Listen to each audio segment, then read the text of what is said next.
इस वीडियो में हम आपको एसबीआई की एक ऐसी बेहतरीन स्कीम के बारे में बताएंगे जिसमें सिर्फ आपको एक बार ही पैसा जमा करना होता है और बाद में एक बड़ा फंड तैयार हो जाता है। यह एसबीआई की सबसे जानी मानी स्कीम है। जीवन में हम अगर एक फैसला समझदारी से ले लेते हैं तो आने वाला कल का नींव जो है वो मजबूत हो जाता है। इसीलिए हमेशा कोशिश करनी चाहिए कि हमें अपने जीवन में कुछ फैसले ऐसे लेने चाहिए जो कि हमारा फ्यूचर तय करता है। आज के इस बढ़ती हुई महंगाई के दौर पे सिर्फ पैसा कमाना या पैसा बचाना ही काफ़ी नहीं है, बल्कि यह जानना भी बहुत ज़रूरी है कि उस कड़ी मेहनत की जो कमाई है ना, उसको सही जगह कहाँ निवेश किया जाए। कैसे करें? क्योंकि यह पैसा आगे चलकर आपके सपनों की बनेगा। चाहे वह बेटे की शादी का ख्वाब हो, बच्चों की शिक्षा की चाहत हो या फिर अपना छोटा-सा घर बनाने की इच्छा हो या फिर आप रिटायरमेंट की प्लानिंग करें, आरामदायक ज़िंदगी जिएँ, उसके लिए ये डिसीज़न लेना बहुत ज़रूरी है। यदि आपने इस वीडियो पे क्लिक किया है तो ज़ाहिर-सी बात है कि आप आने वाले समय में अपने भविष्य को सुरक्षित करना चाहते हैं। तो यदि आपकी सोच यही है तो चलिए फिर शुरू करते हैं और जानते हैं एसबीआई की इस इम्पोर्टेंट स्कीम के बारे में सारी इम्पोर्टेंट बात। ध्यान रहे कि ये वीडियो आपके एजुकेशन पर्पज़ के लिए है। यहाँ पे हम किसी तरीके की इन्वेस्टमेंट एडवाइस नहीं दे रहे हैं। एसबीआई भारत की सबसे भरोसेमंद म्यूचुअल फंड कंपनी है जिसमें लाखों करोड़ों रुपए का फंड है वो मैनेज किया जाता है फंड मैनेजर्स के थ्रू, जिसमें करोड़ों लोगों का पैसा जमा रहता है। अगर अभी तक देखें तो 11 लाख करोड़ रुपए के एसेट्स को मैनेज करती है एसबीआई की म्यूचुअल फंड कंपनी। भरोसा है एसबीआई ब्रांड का, क्योंकि एसबीआई भरोसे का दूसरा नाम है। आदमी एसबीआई पे ट्रस्ट करता है क्योंकि एसबीआई ने लोगों का भरोसा नहीं तोड़ा हुआ है, इसलिए हमने एसबीआई का ही फंड चुना हुआ है। अब एसबीआई के जिस म्यूचुअल फंड की हम बात कर रहे हैं उस म्यूचुअल फंड का नाम है एसबीआई का large cap mid cap fund direct growth plan. आसान भाषा में कहें तो ये फंड दो तरीकों से निवेश करता है। पहला निवेश होता है लार्ज कैप कंपनीज में। लार्ज कैप कंपनी जो कि स्थायी और अच्छे रिटर्न की होती हैं, ये सुरक्षित रहती हैं। वहीं पे जो मिड कैप कंपनीज होती हैं जिनमें मिड कैप में पैसा लगाया जाता है उसमें अच्छी ग्रोथ और निरंतर परिवर्तन वाली कंपनीज होती हैं। तो जैसे-जैसे उन कंपनीज में ग्रोथ होती है वैसे-वैसे आपको यहाँ पे अच्छा परिवर्तन देखने को मिलता है।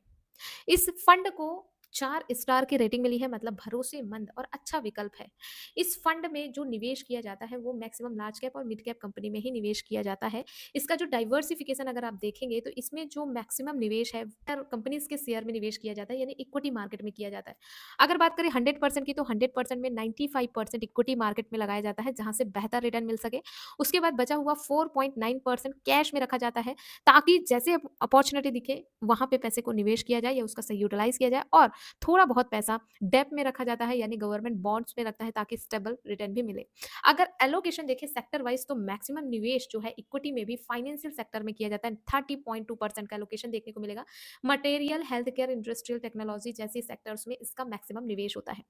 इस म्यूचुअल फंड का अभी तक का जो एयूएम साइज है या फंड साइज है उस 33,348.17 करोड़ का है, मतलब लाखों लोगों का भरोसा इसमें फंड में बनाया हुआ है, लाखों लोगों ने अपना करोड़ निवेश कर रखा है इस फंड में।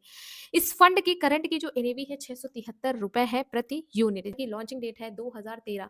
तो 2013 में जब ये फंड लॉन्च हुआ था तब इसकी एनएवी की प्राइस मात्र और मात्र थी 90 रुपए। जी हाँ, अगर उस वक्त किसी ने इस फंड में निवेश किया होता एक साथ तो आज उसका पैसा कहां से कहां पहुंच गया होता। चलिए इस फंड के हम रिटर्न पर नजर डालते हैं कि आखिरकार ये फंड कितना अच्छा रिटर्न बनाकर दे रहा है।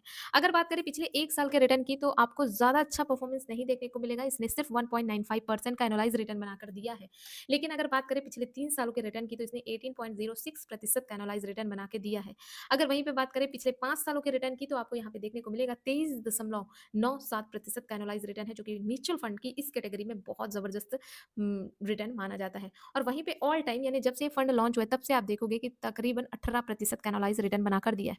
तो मतलब 12 साल हो गए इस फंड को, और 12 साल पहले यदि किसी व्यक्ति ने इसमें 50,000 रुपए लगाए होते तो आज उस फंड की वैल्यू कितनी होती इस रिटर्न के हिसाब से। चलिए कैलकुलेट करते हैं। मान लीजिए किसी व्यक्ति ने इसमें 50,000 लगा के छोड़ दिए होते, तो जैसे कि आपने देखा कि ऑल टाइम पे 18% का रिटर्न बनाकर दे रहा था, हो गए हैं 12 साल, तो आपका टोटल निवेश होता 85,000 का। लेकिन 18% के एनुअलाइज रिटर्न से या एक्सपेक्टेड रिटर्न से आपका जो ब्याज मिलती वो 3,14,380 रुपए की मिलती, और आपके टोटल फंड की वैल्यू हो जाती 3,64,380 रुपए की। जी हाँ दोस्तों, और वहीं पे यदि किसी व्यक्ति ने इस फंड पे 1 लाख रुपए लगाए होते और लगाकर छोड़ दिया होता तो आज 12 साल में, महज 12 साल में 18% के एक्सपेक्टेड रिटर्न रेट से 1 लाख की वैल्यू 7,28,759 रुपए में बदल जाती। तो दोस्तों ये है पावर ऑफ कंपाउंडिंग। अगर हम एफडी भी करते हैं तो हमें इतना अमाउंट नहीं मिलता, अगर हम सेविंग बैंक में पैसा रखते हैं तो भी हमें इतना अमाउंट नहीं मिलता, लेकिन म्यूचुअल फंड ही एक ऐसा ऑप्शन है जहां पर हम अच्छा रिटर्न ले सकते हैं। तो आपने इसका रिटर्न भी देख लिया। अब चलिए हम इसके एक्सपेंस रेशियो की बात करते हैं, 8.75% का है, जो कि अच्छा माना जाता है। 1% से यदि किसी फंड का एक्सपेंस रेशियो कम है, तो वो फंड अच्छा माना जाता है। लॉकिंग की बात करें तो इस फंड में कोई भी लॉकिंग नहीं है। आप जब चाहें तब अपने पैसे को निकाल सकते हैं। लेकिन एक शर्त है, यदि आपने पैसे जमा करने के 30 दिन के भीतर ही पैसे को विथड्रॉ करने की कोशिश करी या विथड्रॉ किया, तो आपको 0.10% का एग्ज़िट लोड या पेनल्टी फीस देनी होगी।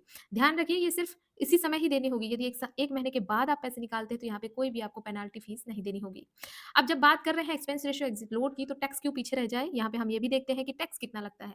इस फंड में 2 तरीके के टैक्स लगते हैं, एक long term capital gain tax, एक short term capital gain tax. अब अगर आप 1 साल के भीतर पैसे को विथड्रॉ करते हो तो आपको 20% का टैक्स देना पड़ेगा, ठीक है?